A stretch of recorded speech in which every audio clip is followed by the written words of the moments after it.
Hello বন্ধুরা, ব্যস্ত শহর কেউ কারো না। জীবন জীবিকার তাগিদে সবাই ছুটতেছে যার যার মতো করে। এই শহরে কোটি মানুষের বসবাস, অথচ কেউ কারো না। বিষয়টা হচ্ছে একই বিল্ডিংয়ে একই ফ্ল্যাটে বসবাস করার পরেও মানুষ মানুষকে চিনে না। কেউ কারো মুখ সকাল থেকে সন্ধ্যা পর্যন্ত দেখে না। কারণ হচ্ছে এটা হচ্ছে ব্যস্ত শহর, এটি একটি আজব শহর।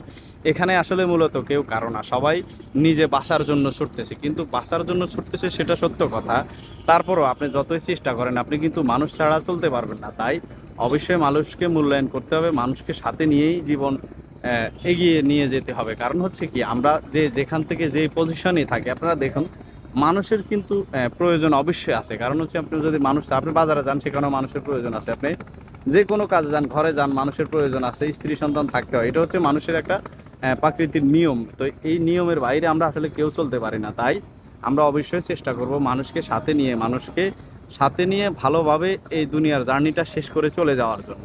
তো বিষয়টা হচ্ছে আমরা যেরকম এই বাস্তব জীবনে ঠিক মানুষ ছাড়া আমরা চলতে পারি না, ঠিক এই ডিজিটাল প্ল্যাটফর্মগুলো তো আমরা আসলে মানুষ ছাড়া কখনো আমাদের চলা সম্ভব না। তাই আমি সবাইকে সবসময় অনুরোধ করি, আপনারা একে অপরকে সহযোগিতা করেন। এখানে একে অপরকে যদি সহযোগিতা না করেন, কাঁধে কাঁধ মিলিয়ে যদি এগিয়ে না যান, তাহলে এখানে আমাদের কারো পক্ষেই কিছু করা সম্ভব না। তাই আমি বিশেষভাবে অনুরোধ করতেছি। কারণ হচ্ছে কি, প্রত্যেকটা মানুষ আমার কথা বলেন আর আপনার কথা বলেন, সবারই কিন্তু ভিডিও করতে বা ভয়েস দিতে কিছুটা পরিমাণ হলেও কষ্ট হয়। তো সেই কষ্টটা আসলে আপনারা একটু অনুভব করার চেষ্টা করেন। কারণ হচ্ছে কি, একটা মানুষ কি বলতেছে, কি বলতে চাচ্ছে, সেটা আপনাকে বোঝার চেষ্টা করতে হবে। আপনি না বুঝা আপনি কি করেন, হুট করে ভিডিওটা আসছে, আপনি প্লে করে ঠাস করে চলে গেলেন। আবার অনেকে আছে কি, আপনার প্লে করলো, একটা কমেন্ট করে চলে গেল, দেখলো না ভিডিওটা। আসলে বিষয়টা হচ্ছে, একটা মানুষ যে পরিশ্রম করতেছে, আপনি তার পরিশ্রমের মূল্যায়ন করেন। বিশেষ কথা হচ্ছে সে একজন মানুষ।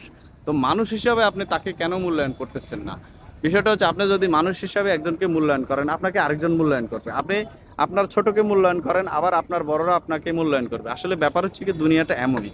তো আপনি যদি আরেকজনকে মূল্যায়ন না করেন, আপনি যদি তার কাঁধে কাঁধ মিলিয়ে এগিয়ে না যান, তাহলে এই দুনিয়াতে আসলে কিছু করা সম্ভব না। এখন আমরা হয়তো অনেকে মনে করতেছি যে আমার অর্থবিত্ত আছে, পয়সা আছে, আমি একা চলতে পারবো। আসলে এটা কখনোই সম্ভব না। ধনীর গরিবের প্রয়োজন, গরিবের ধনীর প্রয়োজন আছে। কারণ এটা আল্লাহ পাক একটা সিস্টেম করে পাঠাইছে, যাতে মানুষের মূল্যায়নটা মানুষ বুঝে।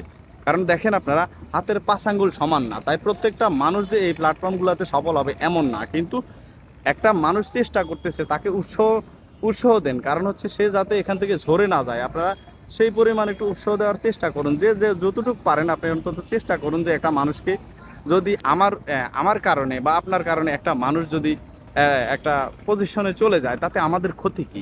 একটা কথাই তো আছে এমন যে একটা কথায় আছে এমন, দুর্বল মানুষ যদি সবল মানুষের হাত ধরে পার হয়ে যায়, তাতে আমাদের কি ক্ষতি আপনারা বলুন। তাই আমি আপনাদেরকে বারবার অনুরোধ করতেছি, আপনারা অবশ্যই একে অপরকে সহযোগিতা করুন। আর দ্বিতীয় কথা হচ্ছে, আমরা এখানে চেষ্টা অবশ্যই চালিয়ে যেতে হবে, সময় দিতে হবে, আর কাজের মান ভালো করতে হবে। নিজেকে আপডেট করে ভালো কিছু উপহার দেওয়ার চেষ্টা করতে হবে। দেখেন, বেশি কথা আর বলতে পারতেছি না। আমি যেহেতু বুড়িগঙ্গা নদীর পাড়ে, প্রচণ্ড বৃষ্টি আসতেছে, আপনারা দেখুন আকাশ মেঘলা। তাই আমি আর বেশি কথা বলতে পারতেছি না। এতক্ষণ সাথে থাকার জন্য ধন্যবাদ সবাইকে। আসসালামু আলাইকুম।